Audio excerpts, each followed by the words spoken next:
I'm delighted to have Richard Cottrell here. He's an expert on the senior side of what governments get up to. Richard, would you like to tell us a little bit about who you are and where you come from? I'm a professional journalist, dating back to being a cub reporter on a very small newspaper down at Wellington and Somerset, gosh, nearly half a century ago. I went on from there to quite a long career in print media before I joined the then TWW as a reporter. TWW later evolved into HTV and occupied a pretty large part of my life.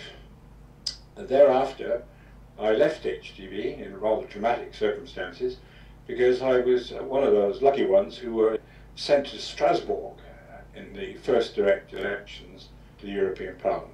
I campaigned on the Conservative ticket. Many people thought I would stand for the Socialists, but in fact I am naturally, I think, something you would call a radical conservative. And it was during that period, 10 years, in the European Parliament that I wrote a book about the murder of a British journalist, Anne Chappell, freelancer for the BBC, who I was able to subsequently identify as an MI6 special agent. She was murdered during the time of the Greek colonels between 1967 and 1974. She was murdered in 1971. And this allowed me, although I wasn't entirely aware of it at the time, to expose the Greek branch of Gladio, the NATO'S secret armies which existed in every country. Gladio was taken from the name of the Italian unit. It means the two-edged sword that the gladiators took to the arena, so it was quite a dramatic, generic name for all of them. But I was the first one, in fact, to uncover a secret army. Although I couldn't put a name to it at the time, I did say in the book that it was specifically answerable to not only the Greek government, but Western interests in general. There needed to be more exposures which drew attention to the very sweeping nature of this organization. And for that, I think, we pay tribute to Dr. Daniel Ganser, the Swiss researcher, who brought out a remarkable book, NATO's Secret Armies, which was the first country-by-country analysis of Gladio, of the way the units operated, how they were organized, who thought up the philosophies. A Frenchman called Yves Sirac, a truly terrible man, as a terrorist, and the connections between the Gladio secret armies, between neo-Nazis, and between organized crime. He was the first one really to come up with that. What I've done is not to write Daniel Ganser's book for him all over again, but merely to build on that work to show that the Gladio style of tactics, of terrorizing citizens to persuade them that there is some insidious peril within, continues. So instead of the communist bogies in the bed or under the bed, as it was back in the early years of the strategy of tension, it's now a question of demonizing Muslims, anarchists, and other far-right fruitcakes and nutcakes who are bent on destroying the very fabric of society. Formerly we had the strategy of tension, we still have that, but now we have the war on terror. This is the new label for the same activities, simply repackaged and served up again to meet modern contemporary circumstances. Richard, can I just ask you to make it clear just what they were doing in Gladio? They're known as the stay-behind armies, or sometimes the sleeping soldiers. They were established sometimes in the war, during the war. The British Union certainly was, and it grew out of the SAS. More likely after the war. This is still a fairly sort of secretive episode in which NATO was the agent in taking hold of existing sleeping soldier or stay-behind units who were supposed to do just that, stay behind in the event of a Soviet invasion of Europe and wreak havoc among the invaders.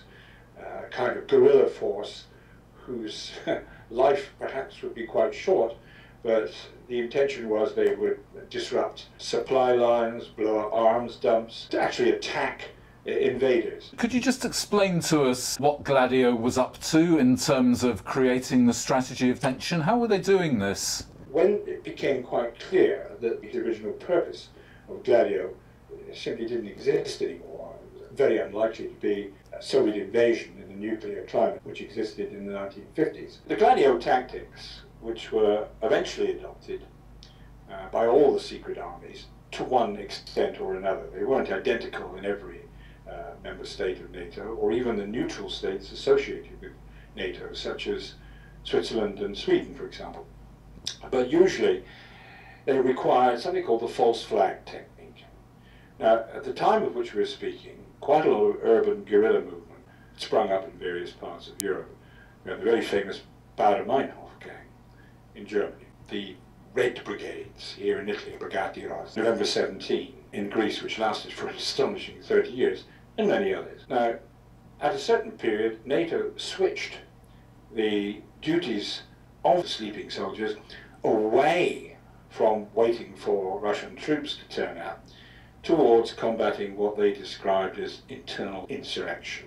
The communist subversion, the Reds in the bed, the kind of thing. And the false flags worked in this way. An act or an atrocity would be commissioned by one of the secret armies, possibly subcontracted to gangs of neo-fascists, or even the mafia, which exists in every country. One example, the blowing up of the Bologna railway station to terrible effect in August of 1980, would then be blamed on the Red Brigades. In fact, it became very clear, not long afterwards, that this awful atrocity was actually perpetrated by a far-right neo-fascist force associated with Italian intelligence, and therefore directly traceable straight to the Italian government, and beyond there to the NATO organization in general. The whole purpose of this was to scare the wits out of Europeans in any countries that these horrors occurred. Then, seeing what was going on, voters would react by jumping into the arms of safe, right-wing governments loyal to the Western defensive pact, to the Western economic system. In other words, they turn away from not only communism, but socialism generally. And you see a parallel between that and the so-called war on terror? Yes, I'm glad you say the so-called war on terror, because of course there is no such thing. People are more likely to be, I'm afraid, executed by falling parachutists or a meteorite than they are become the victim of a terrorist. And even then, who are the terrorists? Yes, it's the same Gladio tactics all over again, refreshed and brought up to date.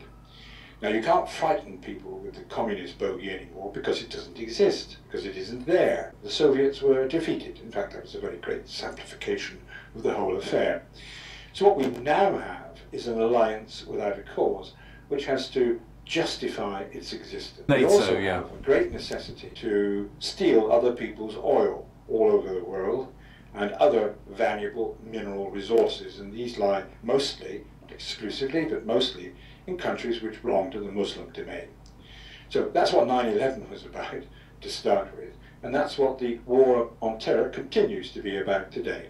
It's about demonizing Muslims, and to spice the brew, so to speak, we throw in a few extra ingredients, such as alleged far-right maniacs, such as Anders Breivik in Norway, for example, and others who belong outside the system, such as the anarchists who were blamed for stirring up the London riots. It's very strange that anarchists, who I would have thought were a fairly rare species in the UK, appear in such an impressive number at the flick of a wrist. Would you be able to go into any detail here? I mean, do you think 7/7? We're all very suspicious of it. My new book, Gladio, NATO'S Dagger at the Heart of Europe, goes extensively into many of the incidents in the war of terror cycle, and obviously London is one of them.